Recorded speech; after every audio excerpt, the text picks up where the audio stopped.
La régie, vous êtes OK? On y va? OK. Eh ben, bonjour à tous et merci d'être là aujourd'hui pour la session Nos perceptions nous trompent-elles. On l'a vécu, on le veut que vous la viviez pour être précis. Nous, on l'a vécu en préparation, mais on veut que vous la viviez comme une expérience immersive.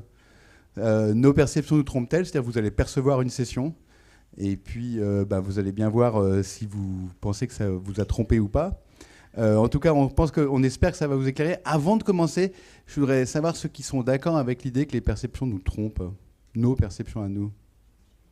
Ah oui, c'est très très majoritaire. Et ceux qui pensent que du coup elles ne nous trompent pas. Oh là. Bon, moi je crois qu'elles ne me trompent pas, oui.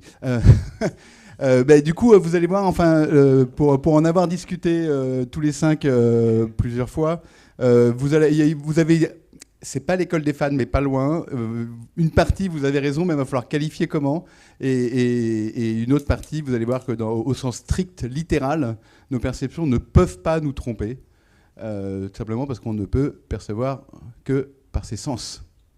Et les sens ne nous donnent que des perceptions. Donc on va revenir un peu là-dessus.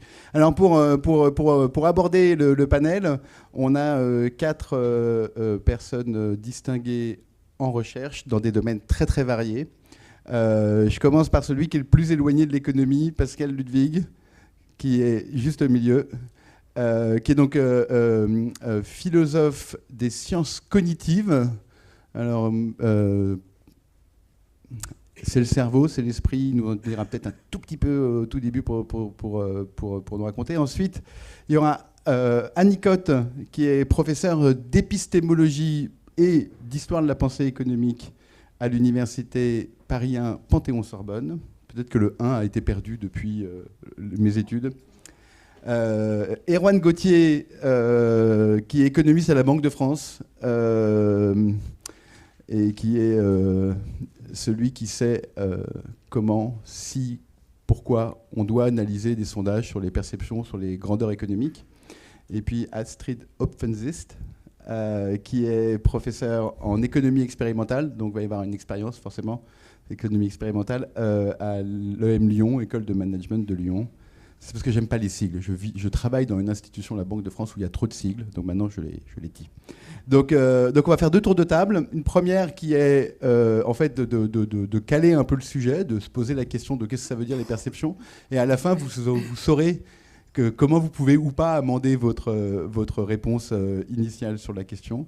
Et puis la deuxième, qui est une dimension importante en fait pour toute idée de politique publique ou de politique économique, c'est comment le fait que l'on perçoive des choses et que ces perceptions peuvent être, en tous les cas, sinon fausses, au moins très différentes selon les personnes, comment ça a un impact sur nos vies collectives, la vie en société, et puis la politique économique, c'est-à-dire... on va dire, on est au journal de l'économie, donc on s'intéresse essentiellement à la question de la politique économique.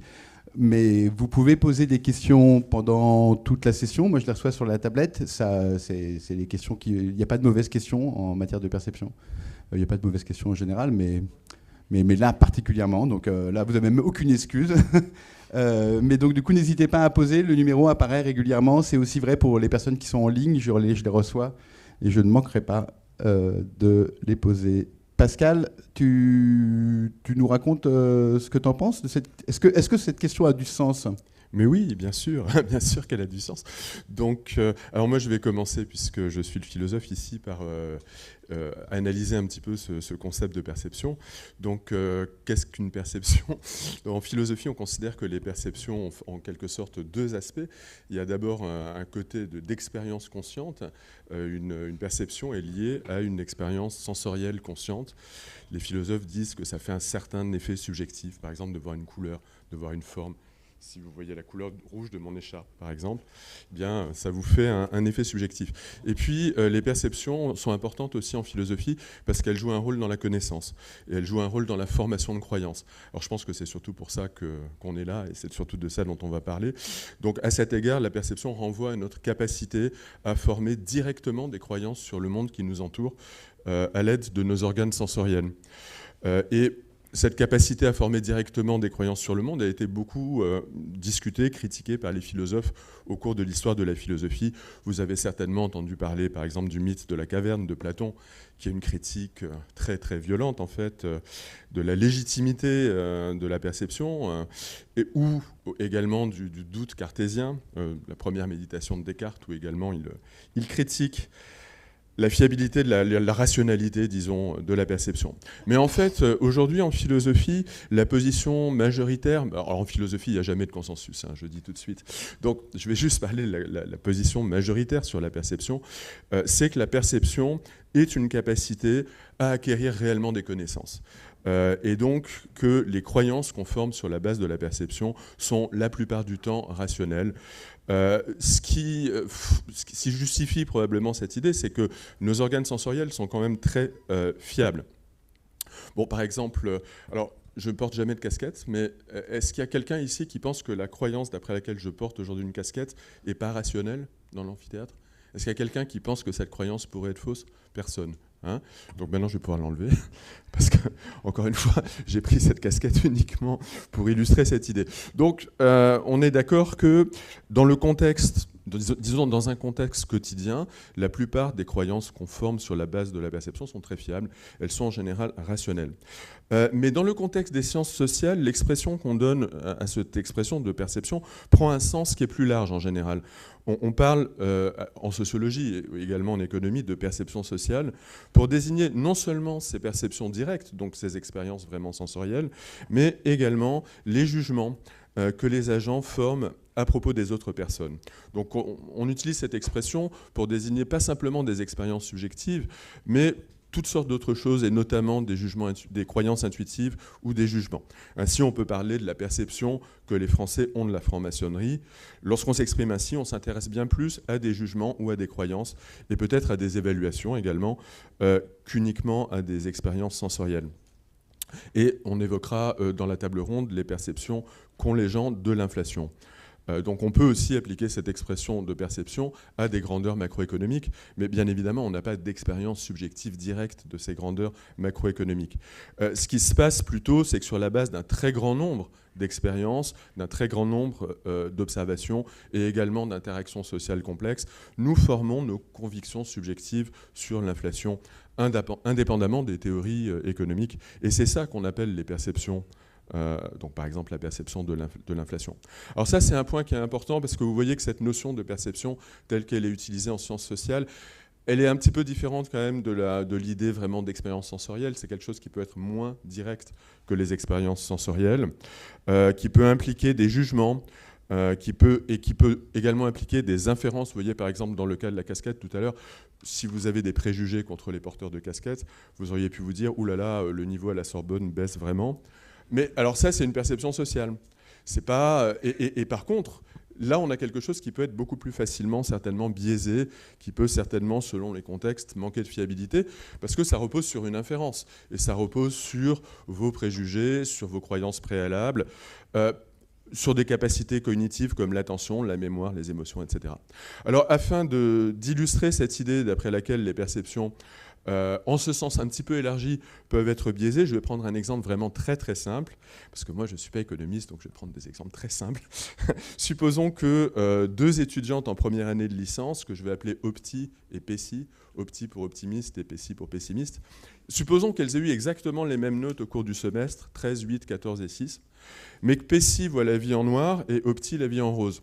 Et Pessi se rappelle uniquement de ses mauvaises notes et Opti uniquement de ses bonnes notes. Vous voyez, là, en fait, leurs expériences sensorielles sont les mêmes, parce que les notes qu'elles ont vues sur leur copie, ben, c'est les mêmes notes. Donc, en tout cas, elles ont des expériences sensorielles très, très, très semblables. N'empêche que leur perception d'une certaine caractéristique sociale, qui est leur niveau, en l'occurrence académique, leur niveau scolaire ou leur niveau académique, cette perception est très très différente. Dans un cas, Pessi va se percevoir comme une étudiante médiocre, Opti plutôt comme une excellente étudiante. Et qu'est-ce qui explique cette différence? Ici, ce qui explique cette différence, c'est que l'une voit le verre à moitié vide, Pessi, et l'autre voit le verre à moitié plein. Et cette métaphore du verre à moitié vide ou à moitié plein, je pense qu'en fait, c'est vraiment une métaphore qui est assez parlante pour comprendre comment la perception sociale peut être biaisée. Si on veut utiliser un vocabulaire plus savant ou plus technique, ce qu'on peut dire ici, c'est que les jugements de Pessis sont influencés par un biais de négativité et les jugements de Opti par un biais de confiance excessive. Mais en tout cas, vous voyez qu'ici, donc, il y a clairement une influence du sentiment, en tout cas, et de la perception du niveau. Cette perception est influencée par peut-être, alors encore une fois, ça peut être l'humeur, ça peut être les émotions, mais en tout cas, il y a une influence qui s'exerce. Alors, avant de laisser la parole à mes collègues, je voudrais dire un tout petit mot des relations entre nos jugements naïfs, nos perceptions et nos sentiments subjectifs, et les théories ou les mesures qui sont plutôt utilisées par les économistes, par les scientifiques. Alors ce que je voudrais dire, c'est que ces relations sont complexes, mais que dans le cas de l'économie, on peut imaginer que nos intuitions nous trompent très fréquemment et que nos jugements, disons, naïfs, soient souvent biaisés et erronés. Considérons par exemple le cas d'une variable macroéconomique majeure qui est l'inflation, dont on va parler dans cette table ronde. Les gens forment des jugements sur l'inflation. Ces jugements dépendent de leurs expériences, de leurs observations, mais également de leur représentation naïve en fait, du phénomène, de ce qu'on pourrait appeler la théorie naïve que les gens se forment sur l'inflation. Or, cette théorie naïve peut être très différente des théories des économistes. Alors, à vrai dire, les psychologues se sont intéressés à cette question. Les théories naïves de l'inflation, c'est quelque chose qu'on étudie depuis les années 1930 à la suite de l'hyperinflation en Allemagne. C'est quelque chose qu'on peut étudier en faisant des enquêtes, en fait, en distribuant des questionnaires aux gens et en leur demandant d'associer le concept d'inflation aux concepts qu'ils considèrent comme fondamentaux. Et lorsqu'on fait ça, il ressort des travaux, notamment de certains travaux récents sur cette question, que les gens ont tendance à percevoir l'inflation comme un phénomène essentiellement négatif, ce qui n'est pas toujours le cas, bien sûr, des économistes. En économie, ça dépend du contexte. Il y a des situations où l'inflation peut jouer un rôle, positif. Un phénomène essentiellement négatif qui conduit à des prix plus élevés, à une baisse du niveau de vie et à une perte de la valeur de la monnaie. Et donc, c'est une conception qui est assez différente de la conception scientifique. Notamment, les gens ne considèrent pas que l'inflation est essentiellement liée au niveau des salaires, à l'action de la Banque centrale, au commerce extérieur ou au niveau de l'emploi. Et surtout, je pense que c'est la chose fondamentale, et peut-être dans la discussion, ce sera un point important, la théorie naïve inclut vraiment une évaluation fortement négative. Contrairement aux économistes, les acteurs sociaux manifestent une profonde aversion pour l'inflation, parfois même indépendamment du niveau réel des salaires. C'est-à-dire le niveau réel des salaires peut rester stable ou même augmenter, mais s'il y a beaucoup d'inflation, les gens peuvent être mécontents. Alors évidemment, on peut imaginer que cette théorie naïve, qui est différente de la théorie des économistes, biaise leur perception et peut-être biaise leur perception de l'évolution de leur niveau de vie, du bien-être, etc. Alors c'est un point qui est dans le contexte de l'élection présidentielle aux États-Unis, où probablement la perception par les gens des effets de l'inflation a joué un rôle important. Je pense que c'est quelque chose évidemment qui est d'actualité. Voilà, moi je vais m'arrêter là pour cette mise en perspective philosophique. Merci beaucoup Pascal. Alors, je vais distinguer quelque chose sur ce qu'a dit Pascal, et ça nous permettra après, plus tard, de rebondir. C'est que typiquement, la question des perceptions de l'inflation est une excellente discussion à avoir sur est-ce qu'elle nous trompe ou pas. On sait qu'il y a des perceptions très différentes. Et typiquement, la Banque centrale, la Banque de France, la Banque centrale européenne, en fait, ont la même aversion que les personnes dans l'économie pour l'inflation. Donc là, il va falloir distinguer. Je vous amène un peu déjà à une forme de distinction entre ce que va dire ou ce que peut dire la théorie économique d'un côté, et puis le but qui a été assigné démocratiquement, enfin au sens qu'il y a eu un vote pour ça, qui a été de dire la Banque centrale doit lutter contre l'inflation, enfin la maintenir très stable à 2%. Alors, à voir, on reviendra là-dessus avec Erwan.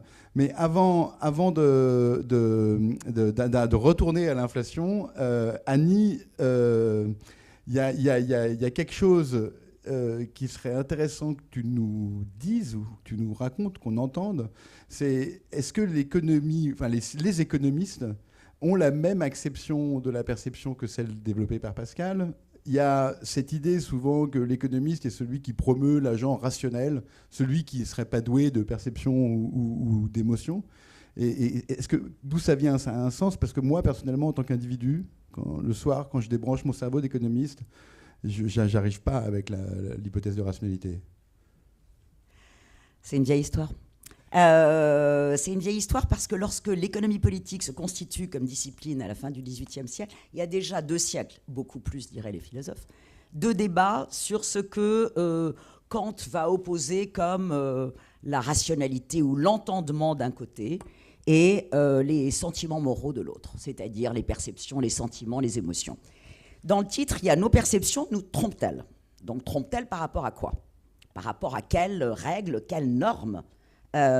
Et en théorie économique, le débat qui a été convenu, les Allemands, je crois que vous êtes allemande, le débat que les scholars allemands ont appelé à la fin du XIXe siècle das Adam Smith Problem, mais je ne parle pas allemand, c'est quoi? C'est l'opposition. Le problème d'Adam Smith, c'est que Adam Smith, un des fondateurs de la discipline, en 1759, il écrit une théorie des sentiments moraux. Là, on est dans les sentiments moraux. La sympathie, l'altruisme, les émotions, les perceptions, les jalousies. Voilà.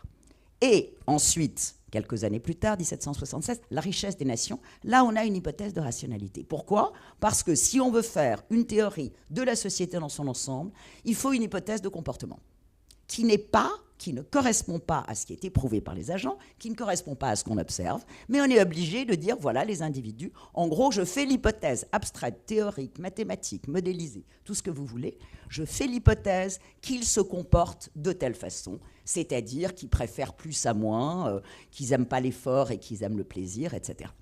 Et donc, cette tension, elle dure jusqu'à aujourd'hui. Elle fait à la fois l'objet des critiques que la théorie économique fondée sur l'hypothèse de rationalité va subir au XIXe siècle. On dit c'est une science sinistre. Les sociologues, quand ils commencent, les Veblen, les Weber, disent « mais pas du tout, les individus n'agissent pas comme ça, les individus ne sont pas rationnels, ce que nous savons tous.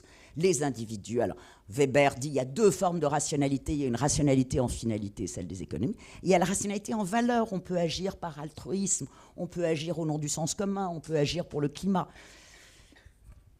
Veblen, autre fondateur de la sociologie, dit « mais nos perceptions sont centrales, la rationalité, ça n'existe pas. Nos perceptions sont façonnées par des institutions. Ce n'est pas nous qui aimons ou pas le climat, qui aimons ou pas les autres, qui nous comparons.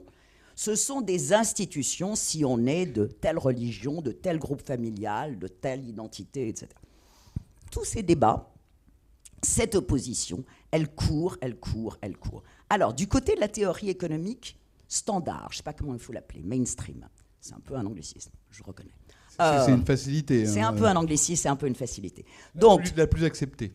Alors, du côté, à partir entre 1871 et 1871, la Révolution, tu veux que je raconte tout ça? Non. Bon. En gros, à partir du marginalisme, c'est-à-dire la base de la théorie économique actuelle, en passant par Keynes, cette hypothèse de rationalité, elle est posée comme une hypothèse mathématique. L'économie se mathématise, on se donne de nous. Et on dit, voilà, je fais l'hypothèse que les individus sont rationnels, ne me cassez pas les pieds là-dessus. Moi, ensuite, j'ai à faire des équations d'équilibre général, j'ai à faire des modèles macroéconomiques. Voilà. Donc, j'ai cette hypothèse que les sociologues, que les psychologues, que les anthropologues, que les démographes se débrouillent. Ce n'est pas mon domaine. Et puis, à partir de la Deuxième Guerre mondiale, on commence à déplier cette hypothèse de rationalité. Alors, il y a plusieurs manières. Il y a la théorie des jeux qui dit, oui, mais quand je fais un choix, je regarde ce que va faire l'autre. Il y a Herb Simon qui va déplier la rationalité en disant, mais elle est limitée, je vais m'arrêter, je ne vais pas prendre 2 heures pour choisir une brosse à dents la moins chère, de meilleure qualité, je vais dans la pharmacie d'en face et acheter la première brosse à dents. Je vais aller dans les SUG, ce qu'on appelle les second best, un autre anglicisme peut-être, optimum de second rang, choix, je ne sais plus, peu importe. Ensuite, vous avez les débuts de l'économie expérimentale, le paradoxe d'Halley. On vous présente un problème de telle façon ou de telle façon, vous ne réagissez pas de la même façon. Donc on réintroduit quoi? Les perceptions. Non pas sur nous trompe-t-elle ou pas. Je ne sais pas qui a choisi ce titre, Vincent. Non pas sur nous trompe-t-elle ou pas, mais les perceptions doivent être prises en compte dans le cadre de cette théorie économique fondée sur l'hypothèse abstraite de la rationalité. Alors ensuite, il y a l'économie comportementale, ensuite, il y a la neuroéconomie. Il y a toute une série de...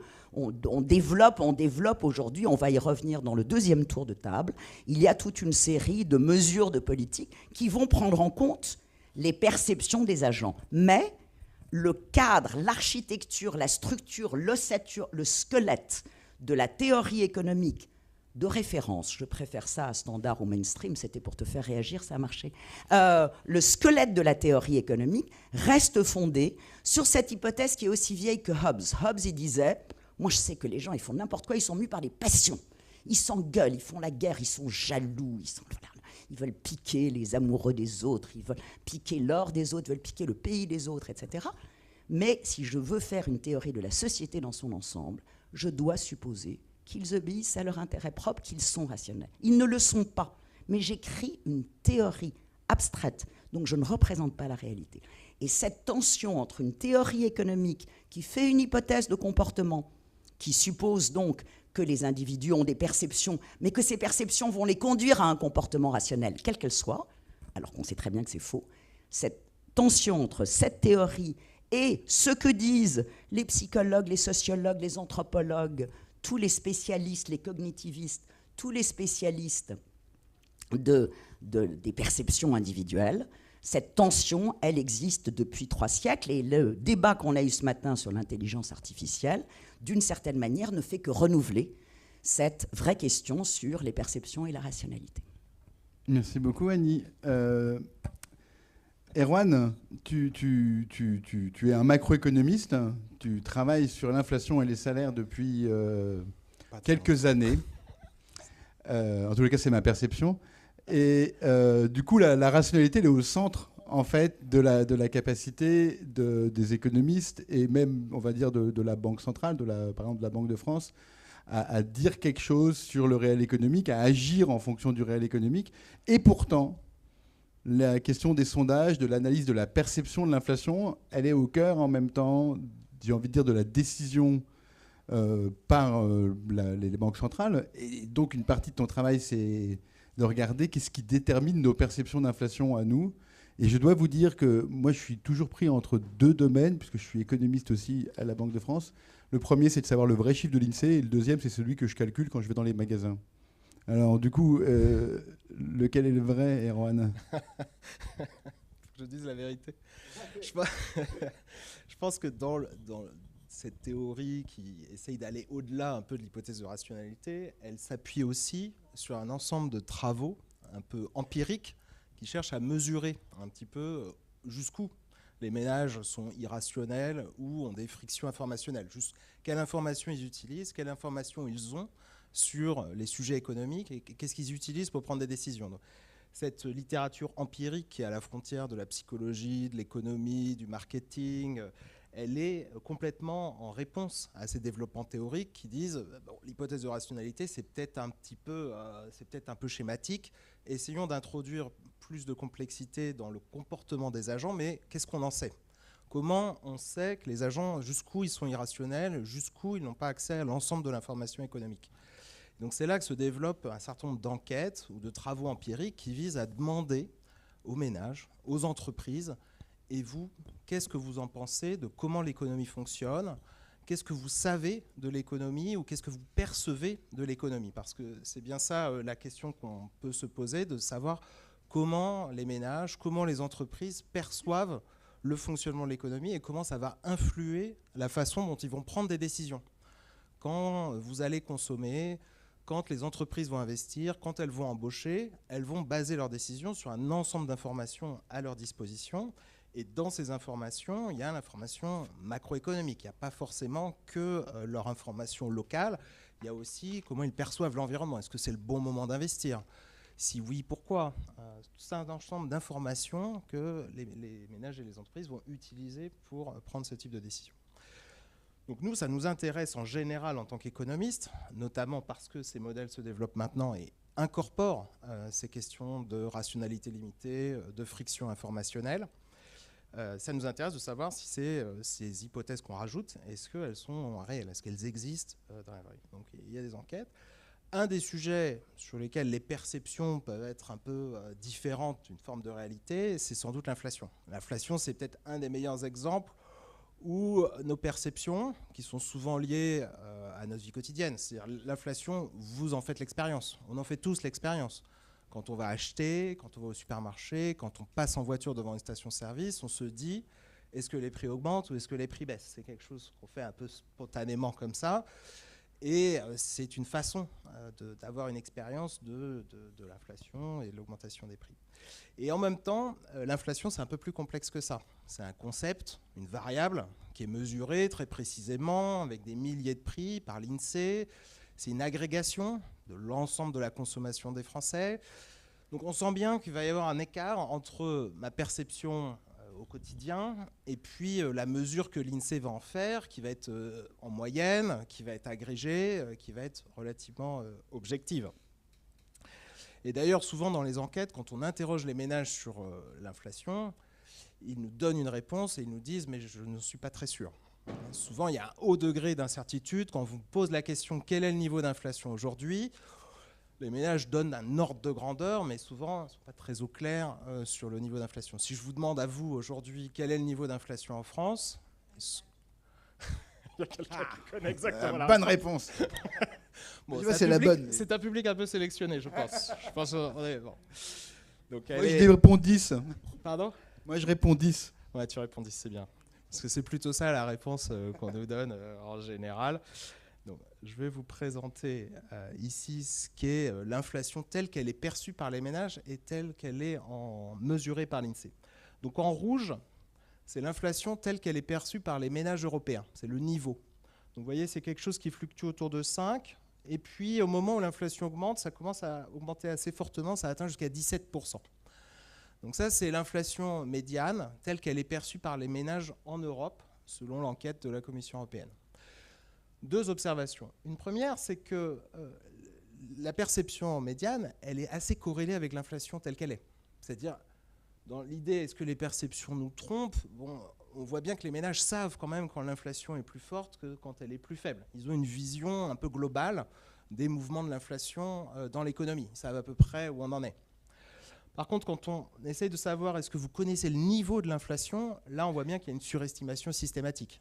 L'écart, il est presque de 5 points plus sur certaines périodes.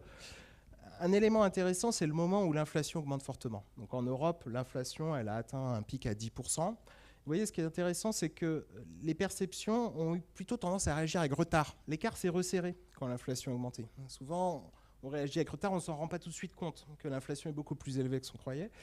Et le deuxième élément, c'est que si vous regardez les derniers points, donc les tout derniers mois, elle ne recule pas aussi vite que l'inflation. Les gens continuent à penser que l'inflation est beaucoup plus élevée qu'elle n'est, et l'écart est maintenant énorme. On est à un niveau supérieur à 10 alors que l'inflation est inférieure à 2. Donc l'écart, il est de l'ordre de 10 points. Ici, ça c'est un point important pour nous en ce moment, d'essayer de savoir ce qui se passe chez les ménages, notamment l'idée qu'ils ont vu que les prix ont augmenté, donc il y a eu de l'inflation à un moment donné, les prix aujourd'hui sont plus élevés, mais ils ne bougent plus. Donc il n'y a plus d'inflation, mais les prix continuent à avoir un niveau relativement élevé par rapport à la période précédente. Donc ça, c'est un point important aussi dans nos perceptions, c'est quel est le repère temporel que je prends pour mesurer l'inflation. L'inflation telle que l'INSEE la mesure, c'est sur un an. C'est de combien les prix ont augmenté sur un an. Mais nous, quand on pense à l'augmentation des prix, on ne pense pas forcément par rapport à novembre de l'année dernière, où on en était, etc. Je vais avoir un repère temporel qui potentiellement est un peu différent, qui par exemple est avant que les prix augmentent. Et donc je vais dire, c'est 10%, parce qu'en fait j'ai toujours en tête que je réfléchis par rapport à 2021 par exemple, ce qui n'est pas du tout comment l'INSEE calcule l'inflation. L'INSEE calcule l'inflation sur un an, et on regarde sur un an comment les prix ont augmenté. Donc ça, c'est une différence assez importante. Donc il y a une surestimation qui va s'expliquer par des biais cognitifs.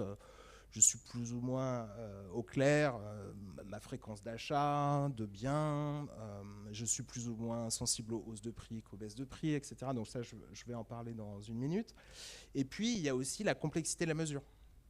Le repère temporel, le fait que j'agrège, donc c'est tous les biens dans l'ensemble de l'économie française, c'est pas que les biens du quotidien, donc il y a des services que je consomme moins souvent, mais il y a aussi de l'essence dans l'inflation que j'achète chaque semaine, par exemple.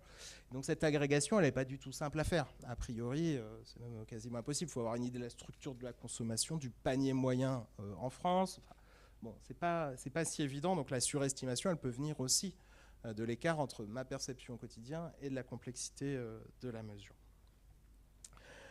Un autre point qui est lié à la surestimation, c'est le fait qu'on a tous une perception d'inflation très très différente. Ici, je représente à peu près la même chose que la zone grisée. C'est l'écart. Donc le bas, c'est le premier quartile. Donc les 25% des ménages pensent que l'inflation est perçue et en dessous de la zone grise. Donc ils ont une perception d'inflation qui est assez proche de l'inflation réalisée, en vérité. Mais il y a un quart des ménages qui pensent qu'on est au-dessus de la zone grise. Donc, c'est-à-dire qu'ils sont au-dessus de 25% quand l'inflation atteignait son pic. Il y a un quart des ménages qui pensent que l'inflation est au-delà de 25% quand elle est à 10, mesurée objectivement. Donc il y a une diversité de vues sur l'inflation perçue. Chacun va avoir des opinions très très différentes sur ce qu'est l'inflation, avec des écarts qui sont systématiques, c'est-à-dire qui s'expliquent pas complètement le hasard. Donc il y a des explications qu'on peut trouver, des écarts systématiques qu'on trouve dans la littérature.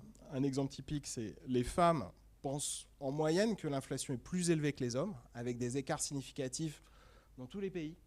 On a écrit un blog depuis 40 ans. On a écrit un blog avec Vincent là-dessus. C'est systématique et il y a énormément d'études qui renseignent cet écart systématique.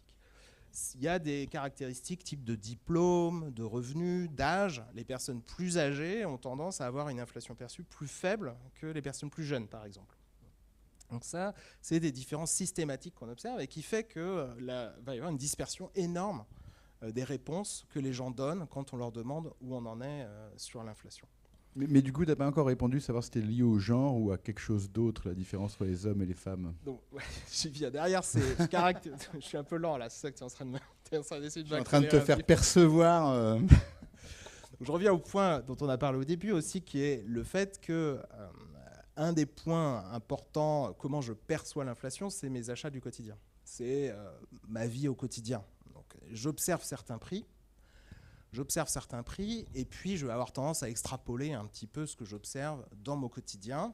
Et ça va donner une importance assez plus grande à ces achats du quotidien dans la perception agrégée. Je vais utiliser le peu d'informations que j'ai sur mon environnement pour l'extrapoler en général.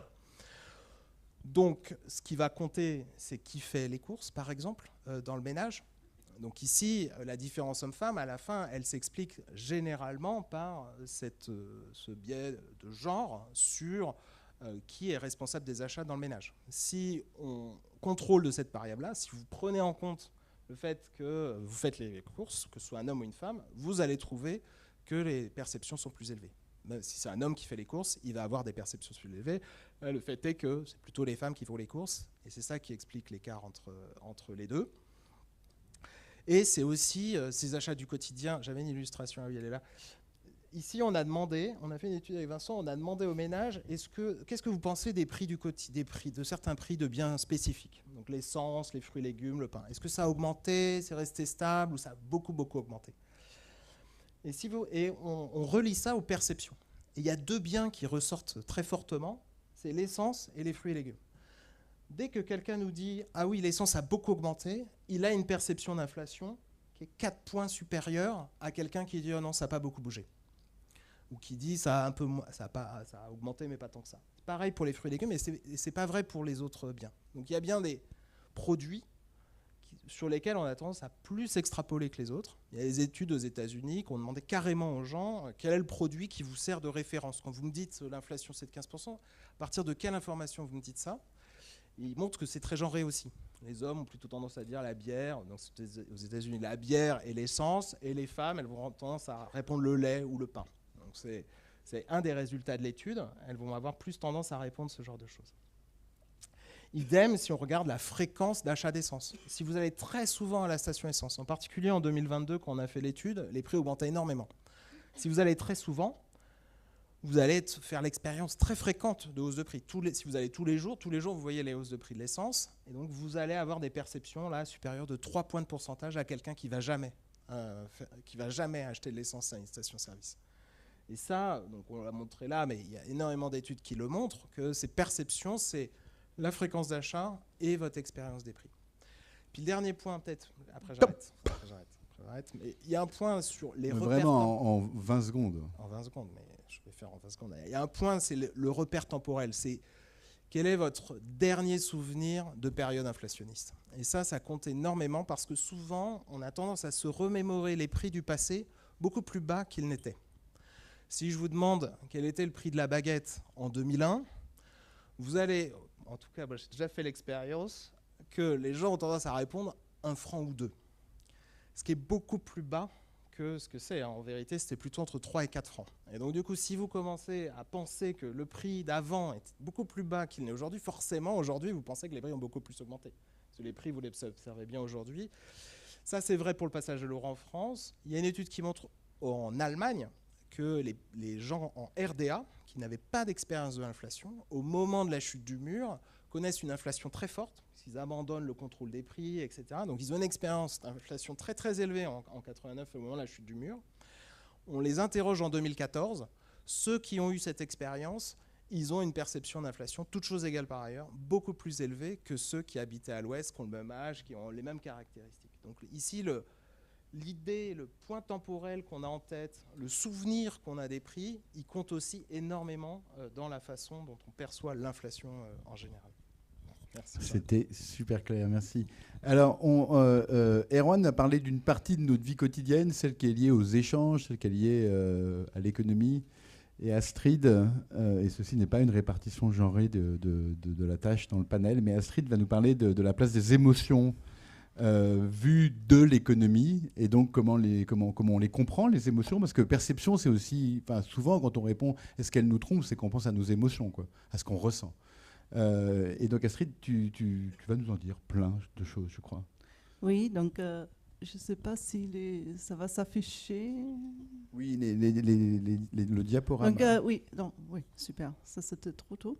Je travaille en économie expérimentale.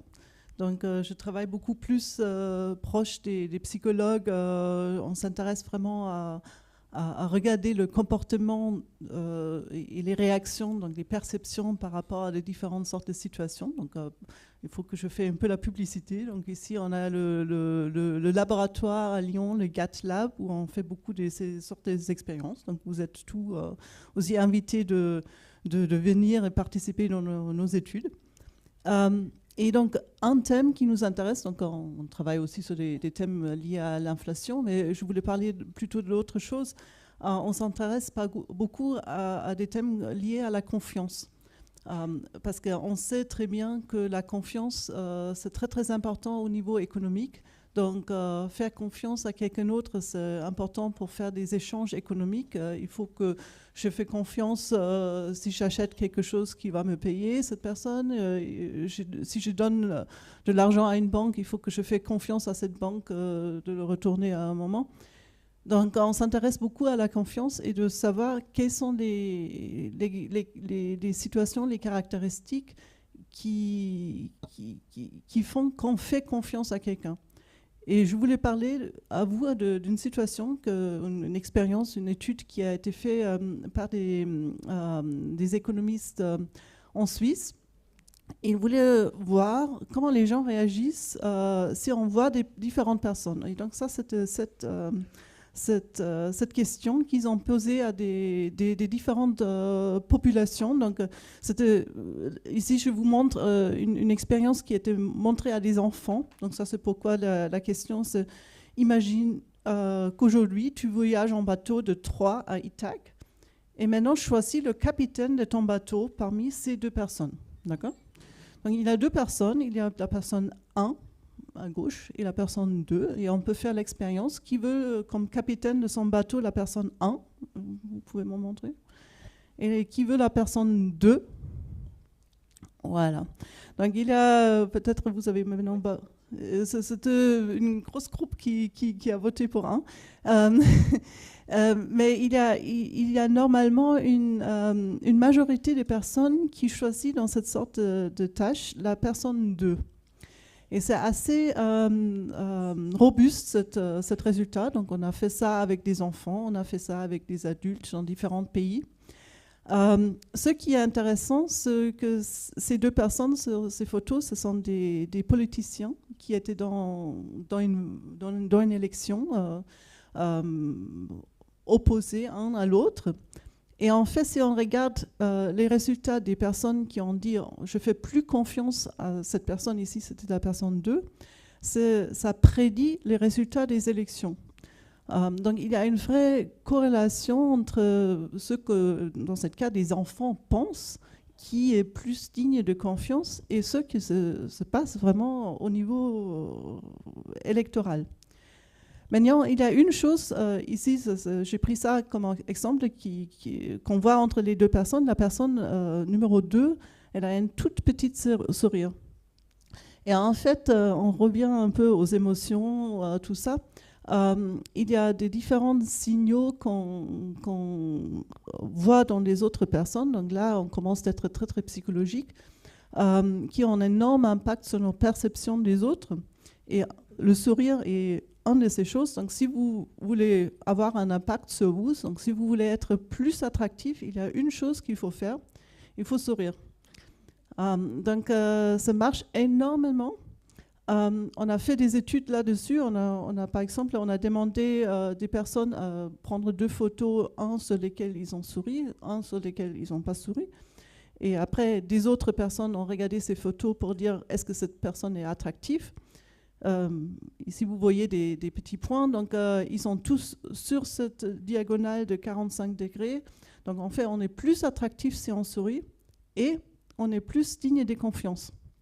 Donc, on a demandé cette question, est-ce que vous pensez que cette personne est digne de confiance? Mais en plus, on a mis des personnes dans une situation où il faut vraiment investir de l'argent dans l'autre personne. Donc, c'était comme si on donne un prêt à quelqu'un d'autre. Et ils sont plus prêts de faire cette action s'ils pensent que cette personne est digne de confiance, donc si cette personne sourit. Trump est... La question était, pour ceux qui sont en ligne, est-ce que ça marche pour Trump? Oui, ça c'est un peu compliqué. Hein, donc il ne sourit pas, donc il a des autres effets là même. Mais donc, juste pour expliquer tout ça, donc, tout ça, on parle de ça comme effet des halo effect. Donc, ça veut dire si on voit quelque chose de positif sur quelqu'un, on pense toujours ça veut dire que cette personne est juste positive sur toutes les dimensions.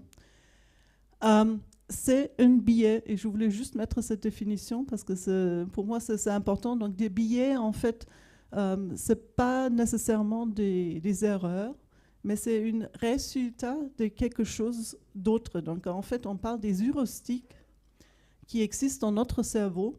Donc, ça, ce sont des opérations mentales qui sont très automatiques, qui sont très, très difficiles à arrêter.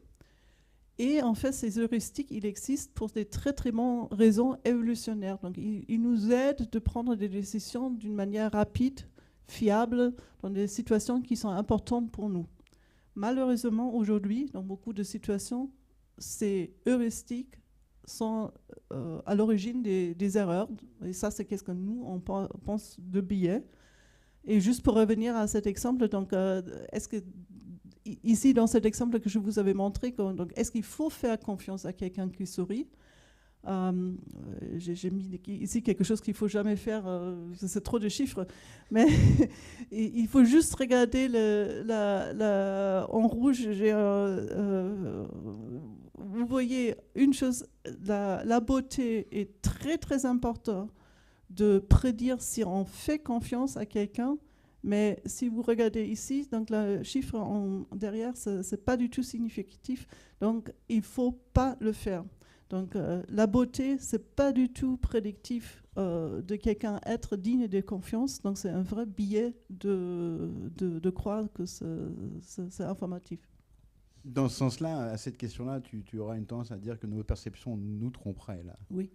Ok, c'est pour ça que je fais très. Okay. C'est pour ça qu'on fait tous très attention à ne pas parler trop avec les gens beaux. Donc, du coup, ça nous amène assez naturellement en fait à savoir qu'est-ce qu'on en fait. Alors, il y a plusieurs. Qu'est-ce qu'on en fait de tout ce qu'on vient de dire?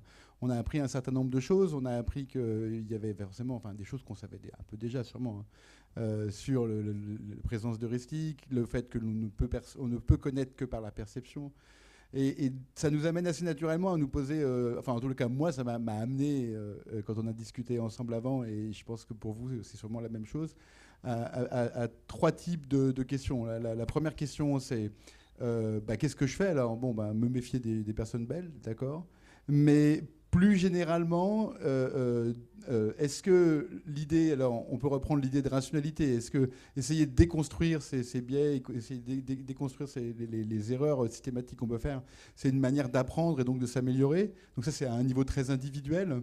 Il y a une deuxième dimension, et puis puisqu'Annie a mentionné l'élection de Donald Trump, on pense tous en termes de perception à ce qu'on apprend comme information, est-ce qu'elle est vraie, est-ce qu'elle n'est pas vraie. Donc qu'est-ce qu'on a à dire sur la correction de nos perceptions, mais dans la vie sociale ou dans la vie démocratique. Et puis la troisième, qui est vraiment la cerise sur le gâteau pour un économiste, qui est et en termes de politique économique, est-ce qu'il faut réagir aux perceptions Est-ce que c'est grave que tout le monde perçoive que l'inflation est à 20% il y a un an? Alors, Pascal, je propose que tu prennes la main pour nous caler la table. Oui, alors pour essayer de synthétiser un peu, oui, je suis assez d'accord avec la manière dont tu présentes les choses. Donc, alors, je pense que ce qui a été dit confirmait un petit peu, en tout cas la manière dont je comprends les choses, c'est-à-dire que nos perceptions, alors elles jouent, pour reprendre cette notion du fait que notre cerveau est adapté à notre environnement. Donc, en fait, nos perceptions sont fiables dans certaines situations, et en fait dans la plupart des situations. Mais les situations dont on discute ici aujourd'hui, c'est des situations qui correspondent probablement pas tellement aux situations que rencontraient les êtres humains dans leur histoire évolutionnaire. C'est-à-dire que, parce qu'en fait, les sociétés dans lesquelles vivaient les êtres humains, lorsque l'espèce a évolué, étaient organisées très différemment de la façon dont sont organisées aujourd'hui les sociétés. Donc, ça, il me semble que ce que ça suggère, c'est que, si vous voulez, il y a des domaines dans lesquels notre pensée intuitive est très efficace. Donc, comme on vient de le voir, parfois nos intuitions sont très adaptées, en fait. Nos émotions, par exemple, sont souvent très rationnelles, en réalité. Mais pas toujours. Il y a des fois, et donc on a vu le cas de la beauté, c'est vraiment un très, très, très bel exemple. Ou le cas du est-ce qu'il faut faire confiance à des personnes souriantes? Non, en fait, bien sûr. Mais donc, probablement, il y a des raisons évolutionnaires au fait qu'on fasse plus confiance aux gens souriants ou aux personnes belles. Alors ça, il faudrait demander à des psychologues de l'évolution de nous expliquer pourquoi c'est le cas. Mais en tout cas, ça peut effectivement, dans un environnement plus complexe, qui est l'environnement de nos économies modernes, ça peut nous conduire à de mauvaises décisions. Donc, qu'est-ce qu'il faut faire dans cette situation? C'est la question que tu poses. Alors malheureusement, je pense que c'est un petit peu compliqué, parce qu'en fait, le constat, c'est qu'il y a un écart entre nos manières... Dans le cas de l'économie, il y a un écart entre nos façons intuitives de considérer l'économie et la manière dont les scientifiques et les experts vont se représenter les choses. Et un écart qui parfois peut être vraiment assez important. Je vais juste donner un autre exemple d'un tel écart assez important, qui est encore une fois lié à l'inflation, mais dans un contexte particulier, qui est le contexte des catastrophes naturelles, parce que c'est quelque chose qui a été beaucoup étudié en fait. Dans un contexte de catastrophe naturelle, le prix de certains biens va beaucoup augmenter. Et c'est généralement très mal perçu par les agents, qui demandent à ce que les prix soient contrôlés. On a vu ça par exemple pendant l'épidémie de Covid. Le bien de certains produits a beaucoup augmenté, et effectivement les gens demandaient à ce que les prix soient contrôlés. En fait, tout ça fait l'objet de très nombreuses études, et on sait que ça a des effets assez délétères en réalité, beaucoup d'effets négatifs. Par exemple, dans le cas du Covid, ça a conduit à des pénuries de certains produits, et ça a conduit non seulement à des pénuries, mais à d'autres externalités négatives, parce qu'en fait, quand il y a des pénuries, dans le cas d'une épidémie, si les gens ne trouvent pas le produit au magasin où ils ont l'habitude de le trouver, ils vont aller dans un autre magasin et ils vont transmettre encore plus le virus. Donc en fait, ça a eu un coût assez important. Donc par rapport à la question qui a été posée tout à l'heure par Vincent, est-ce que lorsque nos intuitions ou nos perceptions correspondent pas au jugement des experts, est-ce que ça peut avoir des effets négatifs importants? La réponse, à mon avis, c'est oui. Malheureusement, ça peut avoir des effets négatifs très importants. Donc c'est vraiment un problème. Alors par rapport à ce problème, qu'est-ce qu'on peut faire? On pourrait se dire peut-être une solution, c'est d'informer les gens, de justement essayer de faire de la communication scientifique, d'informer les gens de ce que pensent les experts, d'essayer en quelque sorte de les éduquer, entre guillemets, ou en tout cas de transmettre l'information scientifique. Et bien évidemment, moi en tant que philosophe, je pense que c'est une excellente chose de faire ça. Mais là, malheureusement, donc c'est clairement une question essentielle en démocratie. Lorsque les experts ont raison et que nos perceptions intuitives sont incorrectes, il faut essayer, enfin en tout cas si on veut que nos actions réussissent, il vaut mieux essayer de s'aligner le plus possible quand même sur le jugement des experts. Mais malheureusement, ce que montre la littérature empirique sur cette question, la littérature expérimentale, c'est que ça ne marche pas forcément très bien de simplement communiquer. Alors, ça ne marche pas forcément très bien. Il y a une étude récente qui est parue en 2023, je ne vais pas vous citer les références, mais qui porte justement sur ces situations de hausse des prix dans des contextes de catastrophes naturelles. Et donc ce qu'ont essayé de faire les auteurs de l'étude, c'est vraiment d'informer les agents économiques, les gens, de les informer de l'avis des experts sur cette question, de leur expliquer que une majorité d'experts, une grande majorité d'experts en fait, pensaient que le contrôle des prix dans cette situation avait des effets délétères. Et on essaie de mesurer, de voir si les gens changeaient d'avis ou pas. Est-ce que, lorsqu'on leur explique qu'en fait, il peut y avoir une rationalité dans ce contexte précis de la hausse de certains prix, même de hausses qui peuvent être jugées excessives, intuitivement, est-ce que les gens l'acceptent ou pas? Et la réponse, c'est plutôt non. Donc ça, c'est plutôt une mauvaise nouvelle. En fait, alors, on ne sait pas forcément très bien pourquoi. Une raison, ça pourrait être exactement ce qui a été évoqué là, c'est-à-dire, est-ce que les gens font vraiment confiance aux experts? Vous voyez, c'est aussi un problème, évidemment, une problématique qui est très importante aujourd'hui dans nos démocraties. Quand il y a un écart entre l'avis des experts et les intuitions des gens, ça ne suffit pas forcément de donner la parole aux experts et de transmettre les informations qui sont produites par les experts, parce que encore faut-il que les gens aient confiance dans ces experts, et ce n'est pas forcément du tout le cas. Enfin, en tout cas, alors, donc ça, c'est disons en quelque sorte le message un peu pessimiste que je voulais transmettre, c'est-à-dire que ce problème de la confiance, c'est un problème qui est très difficile probablement. Alors, c'est certainement une raison de faire des travaux expérimentaux sur ces questions. Comment est-ce qu'on peut faire, justement, peut-être aussi pour augmenter la confiance que les gens ont dans la science et dans l'avis des experts? Je pense que c'est vraiment quelque chose d'important. Oui,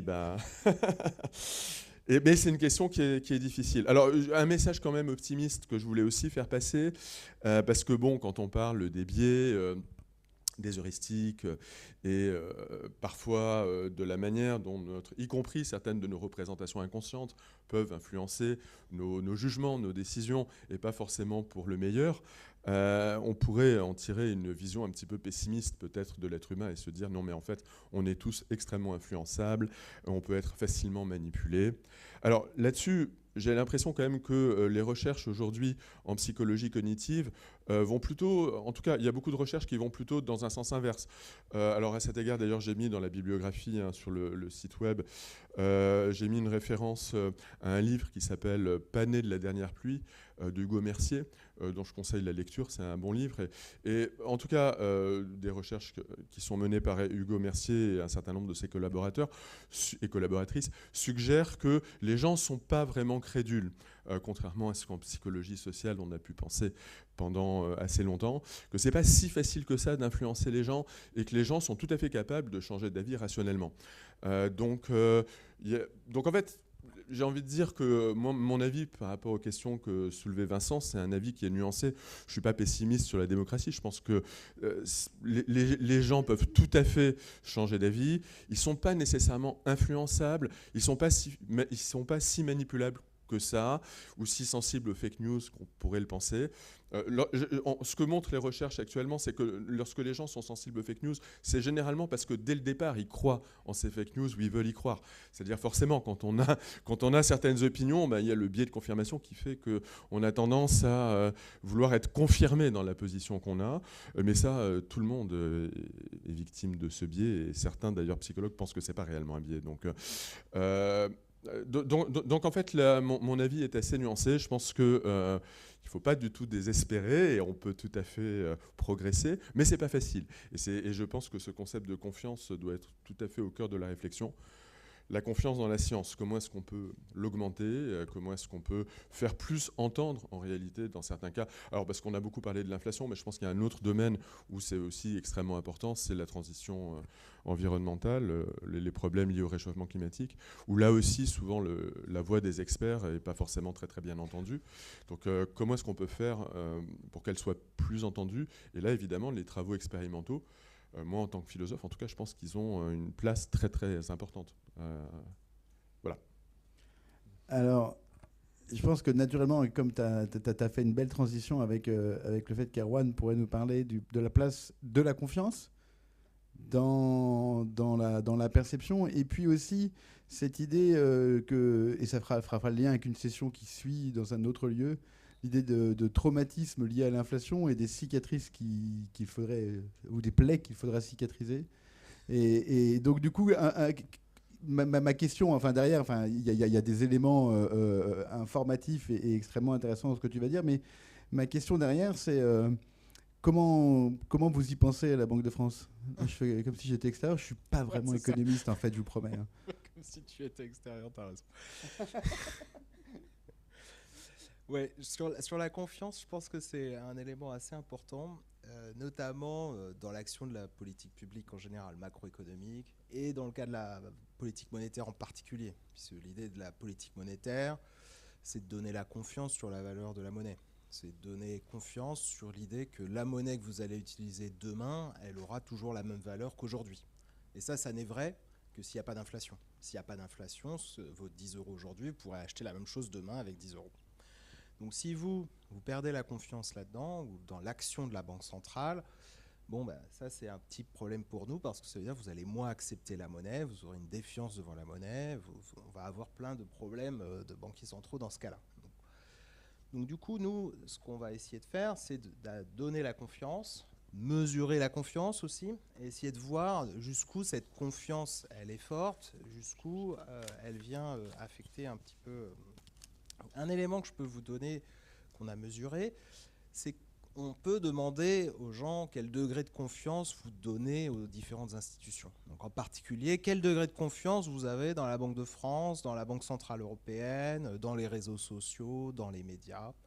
Donc ça, on a demandé aux gens de noter de 0 à 10 quel est le niveau de confiance que vous donnez à ces différentes institutions.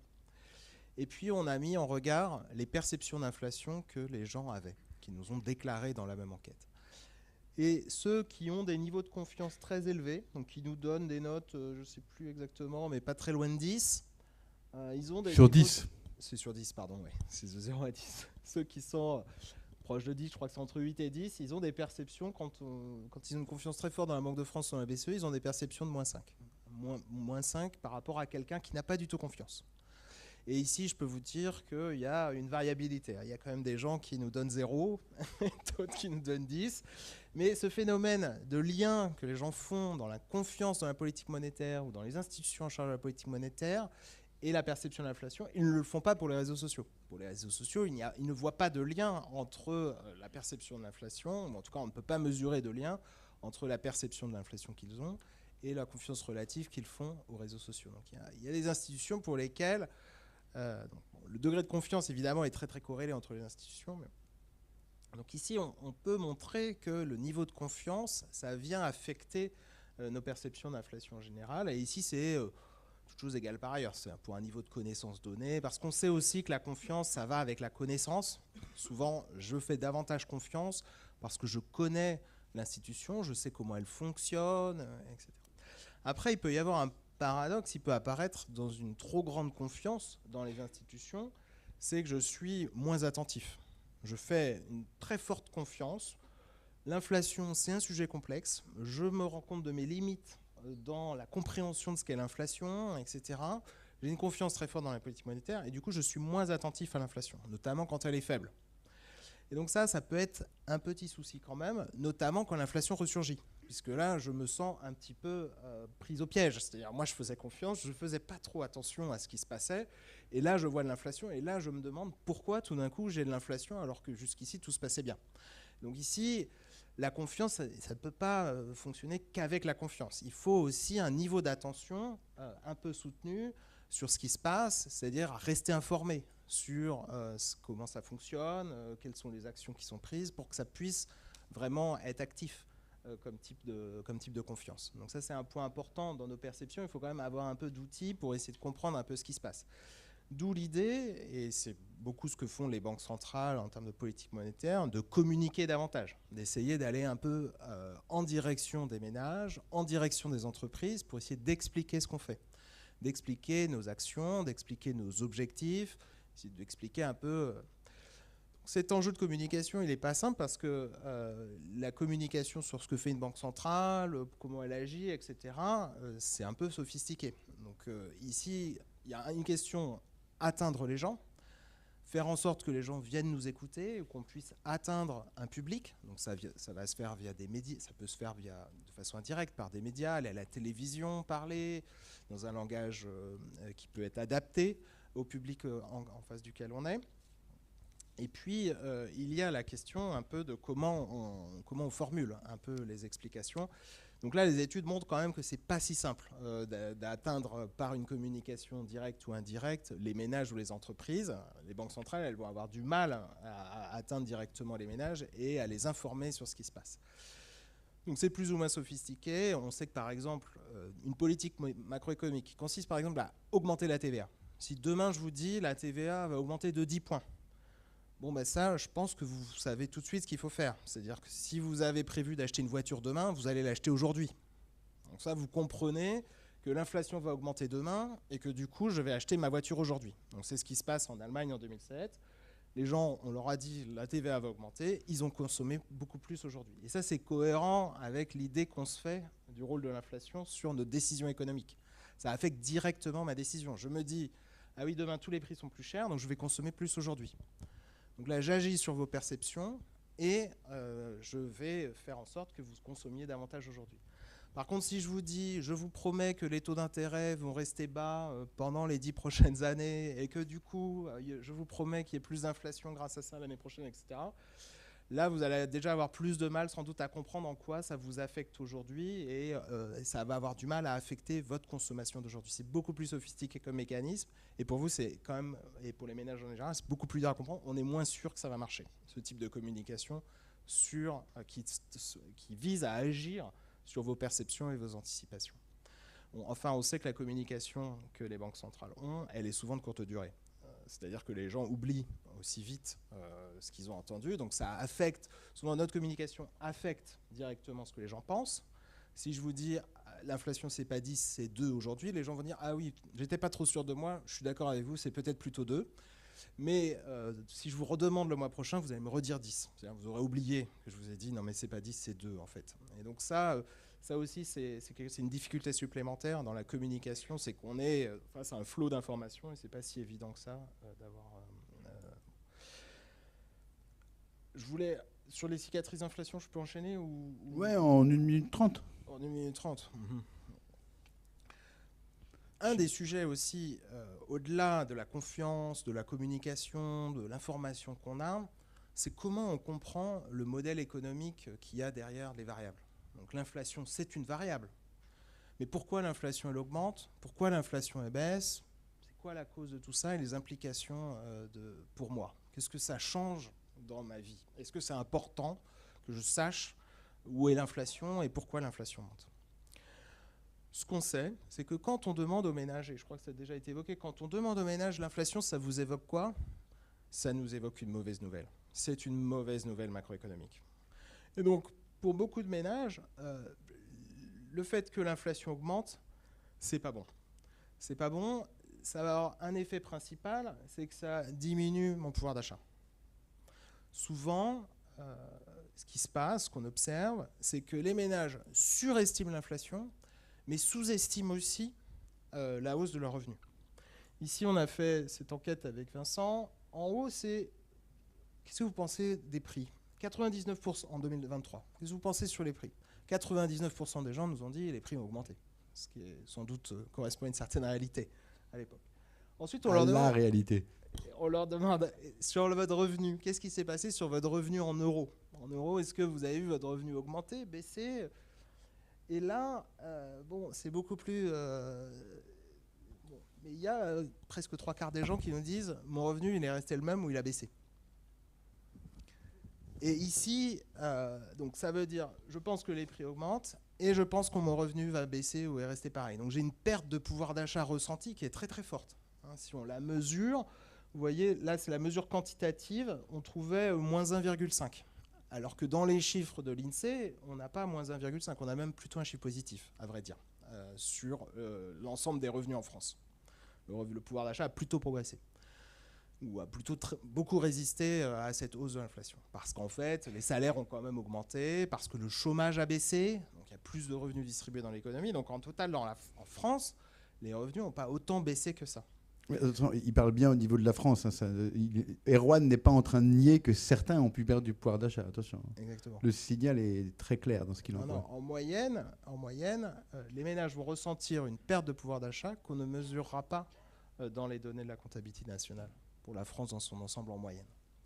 Un autre élément, c'est que c'est une mauvaise nouvelle et en plus, j'ai le sentiment que l'inflation, ça pénalise surtout les plus pauvres. C'est surtout les ménages qui ont le moins de revenus qui souffrent, qui vont voir leurs revenus le moins augmenter avec l'inflation. Et c'est exactement ce que les gens nous disent. Les gens, dans le sondage, les ménages qui touchent moins de 1 000 € par mois sont ceux qui nous déclarent la plus grosse perte de revenus sur la période. Alors que les ménages qui sont plus hauts nous signalent même des gains en moyenne. Donc l'idée que l'inflation, c'est inégalitaire, ça touche de façon injuste les gens, et en particulier, ça touche souvent plus mon revenu que celui de mon voisin. Ça, c'est quelque chose aussi qui est largement répandu. Et donc ça, forcément, l'idée que c'est une mauvaise nouvelle, que ça va persister, et c'est quand même un peu en écart avec une forme de réalité sur l'évolution des revenus, ça va venir affecter les décisions que je prends. Donc je passe pas ça, mais puisqu'ici, je vais souvent dire, plus d'inflation, c'est plus de chômage. C'est l'économie va mal. L'économie va très mal. On va avoir ici une relation qui est typique de choc d'offres. Je vois que des chocs d'offres dans l'économie. C'est quoi un choc d'offres ? Un choc d'offres, c'est quand les prix augmentent et que l'activité baisse. Je vois toujours une augmentation des prix liée à une activité qui baisse. Ce n'est pas forcément ce qui se passe en réalité. L'économie n'est pas dominée il n'y a pas que des chocs d'offres dans l'économie. Il y a des chocs de demande où, quand la demande augmente, je consomme plus, les prix vont augmenter. Si je demande beaucoup plus, ça va faire augmenter les prix. Les deux vont dans le même sens. Ça, c'est un choc de demande. Les ménages ne voient jamais de choc de demande. Ils voient quasiment tout le temps des chocs d'offres. Et un point que je veux faire en lien avec cicatrice d'inflation, c'est le lien qu'on peut faire aujourd'hui avec des perceptions d'inflation qui sont encore élevées aujourd'hui. Donc c'est la courbe verte, là. Vous voyez, ça reste encore assez élevé aujourd'hui par rapport à la moyenne de long terme. L'idée que j'ai sous-estimé l'évolution de mon revenu, donc j'ai une surestimation, une sous-estimation très forte de l'évolution de mon pouvoir d'achat, je pense que ça a beaucoup diminué en France. Et donc qu'est-ce que je vais faire quand je perçois ça ? Je vais moins consommer et beaucoup plus épargner. Et c'est exactement ce qui se passe actuellement. Aujourd'hui, le niveau est-ce que c'est le bon moment pour consommer ? C'est la courbe orange, là, vous voyez, elle est encore très très basse. Elle est encore très très basse, à des niveaux historiquement bas, alors que l'inflation a déjà beaucoup reculé. Où on pourrait se dire, dès lors que l'inflation n'est plus là, je pourrais avoir envie de consommer davantage. Et de l'autre côté, c'est l'épargne, la bleue. Et là, vous voyez, c'est des niveaux historiques. Est-ce que c'est le bon moment d'épargner ? Tout le monde nous dit oui, c'est le bon moment d'épargner. C'est le bon moment d'épargner. Quand l'inflation est très élevée, pas nécessairement. Ce n'est pas forcément le point de vue de l'économiste de se dire quand l'inflation est très élevée, c'est le moment de garder de l'argent pour vous, parce que la valeur de cet argent dans le futur sera plus faible, puisque les prix auront augmenté. Donc, dans un raisonnement standard, vous pourriez avoir envie de vous dire vous allez plus consommer quand il y a plus d'inflation. Je vais consommer plus aujourd'hui. Ici, ce qui est une explication possible, c'est le niveau d'incertitude qui est lié au fait que les prix ont augmenté. Je ne sais plus trop où en est l'économie. Je préfère reporter mes décisions de consommation et épargner parce que je crains que mon pouvoir d'achat ait beaucoup baissé et que demain, les chocs, ce soient de nouvelles mauvaises nouvelles qui arrivent sur le front de l'inflation et de l'activité. Donc être précautionneux. Annie ? Oui, tout à l'heure, j'ai parlé un peu des enjeux théoriques, enfin, les tensions entre la théorie économique et les perceptions, et cette critique qu'on a pu adresser aux théories économiques au nom de ce que les gens percevaient, ce que les individus percevaient. Là, je voudrais répondre à la question de Vincent sur les politiques économiques en prenant deux exemples. D'une part, les nudges et d'autre part, la gnotologie. Alors, les nudges, je pense que vous savez tout ce que c'est. En gros, après... Non, mais je vais expliquer. C'est de la rhétorique, mon cher, c'est de la rhétorique. Après la Deuxième Guerre mondiale, développement de l'économie expérimentale, qui en gros était là pour essayer de donner des vérifications, au sens du cercle de Vienne, des théories économiques. Ça ne marche pas complètement, et donc il y a des psychologues qui rentrent en scène. Dans un premier temps, Amos Tversky et Daniel Kahneman, qui proposent de l'économie comportementale. Astrid en a parlé, c'est-à-dire qu'ils disent qu'il y a ce qu'ils appellent des effets de cadrage, framing effects, c'est-à-dire selon la manière dont on présente une question, les individus ne vont pas réagir de la même manière. Et puis ensuite, on va développer avec des heuristiques, avec des biais. Donc il y a toute cette littérature qui se développe. Et dans un deuxième temps, deuxième vague en économie comportementale, on passe aux politiques économiques. Donc avec un ouvrage qui a fait beaucoup de bruit, de Cass Sunstein et Richard Thaler, sur les nudges. Alors la traduction française, c'est améliorer les nudges. Le nudge, c'est le coup de pouce, c'est le coup de coude, c'est le truc où on pousse un peu quelqu'un comme ça pour l'aider, l'inciter à faire quelque chose, améliorer les décisions concernant la santé, la richesse et le bonheur. Donc c'était une théorie des politiques économiques. Thaler a été employé par le gouvernement américain, Cass Sunstein par le gouvernement anglais, pour inventer des incitations à ce que les gens consomment moins d'électricité, à ce que les enfants en situation d'obésité se nourrissent de salade de carottes avec un filet de citron plutôt que de merveilleux McDo couverts de mayonnaise et de ketchup, à ce que les gens dans les aéroports ne fassent pas pipi, les messieurs, pas les dames, ne fassent pas pipi à côté, à ce que les gens prennent les escaliers plutôt que les escaliers mécaniques, etc., etc. Donc il y a toute une série de petits trucs qui ont été inventés pour inciter les individus. Débat immédiatement, paternalisme libéral. C'est du paternalisme. C'est-à-dire que, au nom de quoi est-ce que vous voudriez forcer un gros garçon de 14 ans, couvert de boutons, très gros, très content de l'être et qui adore les McDo, à manger d'horribles salades de carottes industrielles avec un filet de citron genre Pulco, au lieu de ce qui lui fait plaisir. Déjà, sa vie n'est pas drôle, donc on ne va pas en plus lui casser les pieds là-dessus. Donc débat sur ce qu'on a appelé le paternalisme libéral. Est-ce que c'est bien d'être paternaliste ou est-ce qu'il faut laisser les individus se comporter comme ils veulent se comporter, avec des enjeux au niveau microéconomique, au niveau macroéconomique, les coûts de la santé. Nous avons une spécialiste devant, Florence Juzeau, qui peut nous parler de tout ça. Ça, c'est la première chose. Deuxième élément moins connu, l'agnotologie. Alors, qu'est-ce que c'est que l'agnotologie ? C'est une discipline qui a été lancée par un historien du tabac qui s'appelle Robert Proctor, qui en France est reprise par un philosophe que tu dois connaître, s'appelle Mathias Girel, des jeunes chercheurs comme Arnaud Dietbalek, et qui développe l'étude des techniques d'un certain nombre d'agents économiques pour modifier les perceptions des agents. Donc pour tromper les agents en modifiant les perceptions.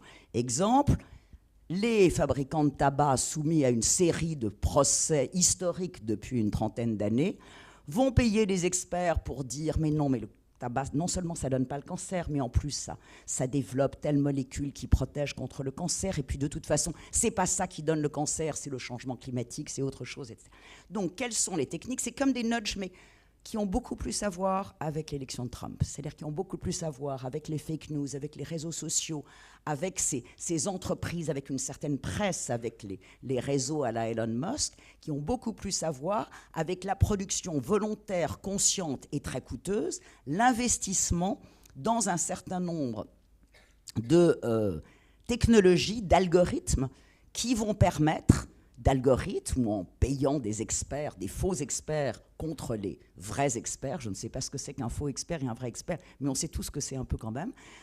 Donc sur le changement climatique, sur le tabac, etc., qui vont investir dans ces productions de ce que j'appellerais fake news, mais j'aime pas beaucoup le côté vrai-faux, je trouve ça toujours un peu compliqué, dans la production de contre-expertise ou de contre-vérité, mais je retombe sur le problème précédent, pour persuader les gens que finalement, ils ont mangé des McDo, c'est pas si mauvais, fumer, c'est pas si mauvais, le changement climatique, il n'a pas vraiment lieu, et l'industrie qui déverse des polluants sur les poissons verts au lieu d'être roses, finalement, les poissons verts, c'est très joli.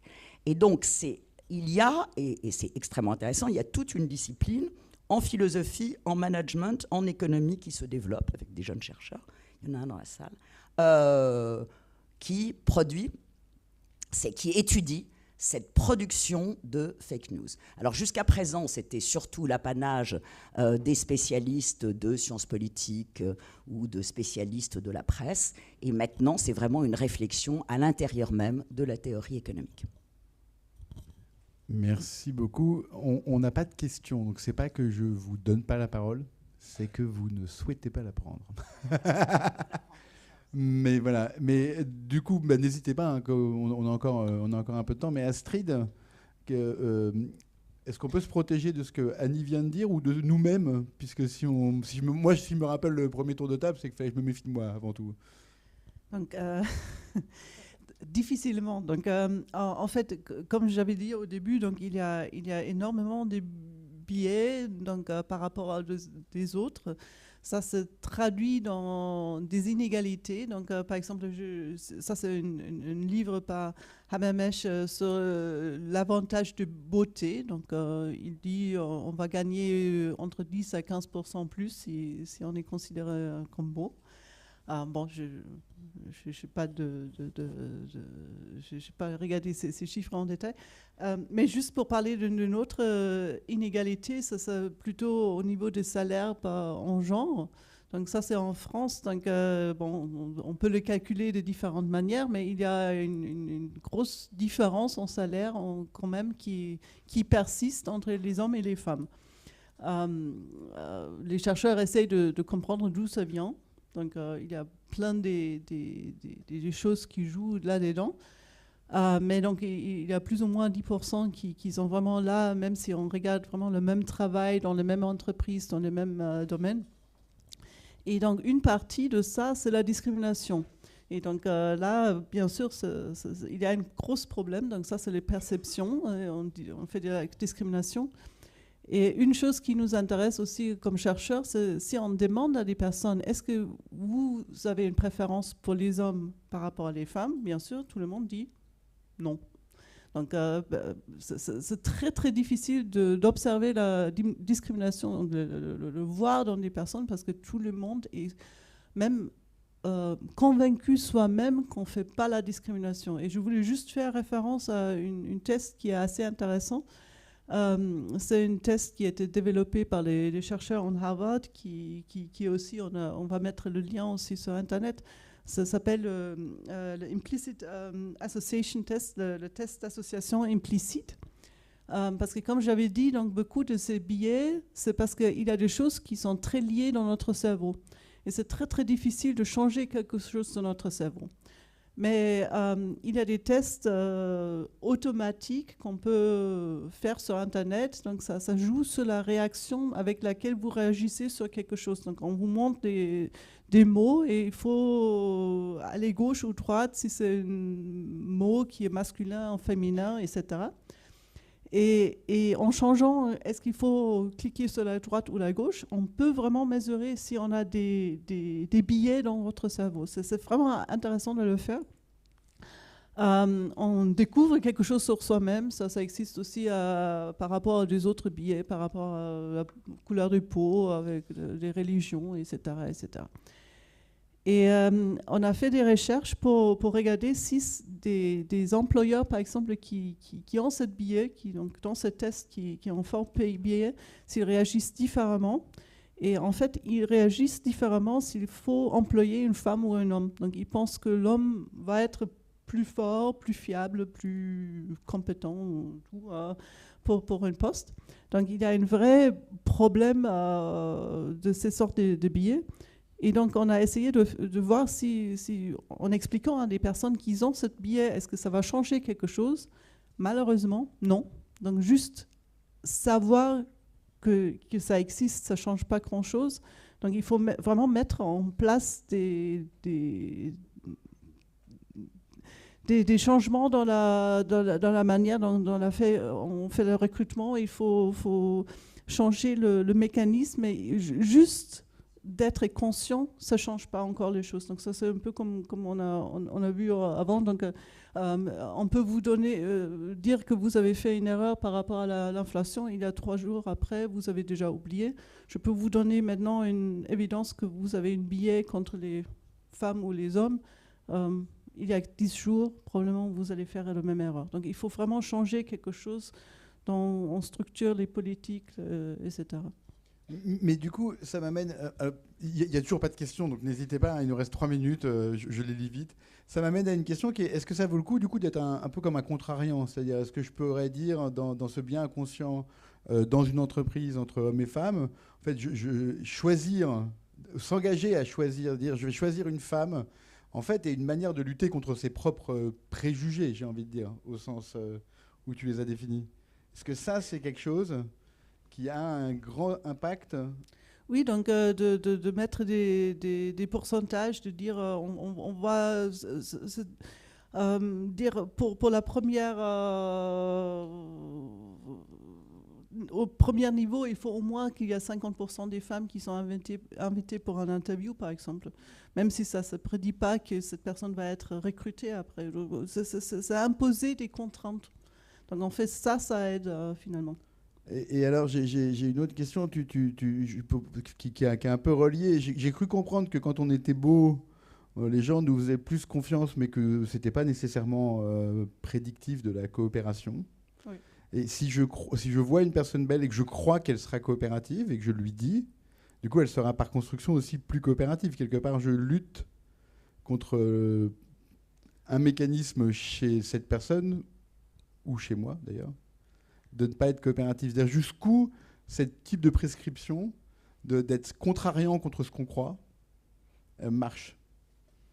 Normalement, non, parce qu'il y a beaucoup de personnes qui n'ont aucun problème de mentir. Donc, même si on dit on vous fait confiance, ils sont contents d'exploiter. Donc, il y a beaucoup de différentes personnalités qui réagissent très, très différemment par rapport à ça. Donc, ça peut marcher, mais pas toujours. Ok. Je vérifie... J'aime pas vous mentir, hein. Mais si vous avez une question, un regret de ne pas savoir quelque chose, n'hésitez pas. Ouais. Je vais même vous donner un micro. Simplement, est-ce qu'on a fait aussi une étude en regardant si on mettait plus de femmes chez les recruteurs? Donc ça, c'est aussi assez intéressant. Donc, juste parce qu'on est soi-même une personne qui est discriminée, ça ne change pas que vous ne faites pas la discrimination vous-même. Donc ça, c'est assez frustrant quelquefois. Donc, quelquefois, c'est les femmes qui ont même des critères plus élevés par rapport à des femmes. Donc ça, c'était un des erreurs qu'on a fait au début. On a pensé juste en mettant des femmes dans des comités de recrutement, ça va résoudre le problème. Mais quelquefois, eux, ils sont plus durs presque parce qu'ils pensent, oui, il faut vraiment... Ouais. Donc, ce qui revient à l'idée de donner une chance, non? Non, je ne suis pas du tout obsessionnel.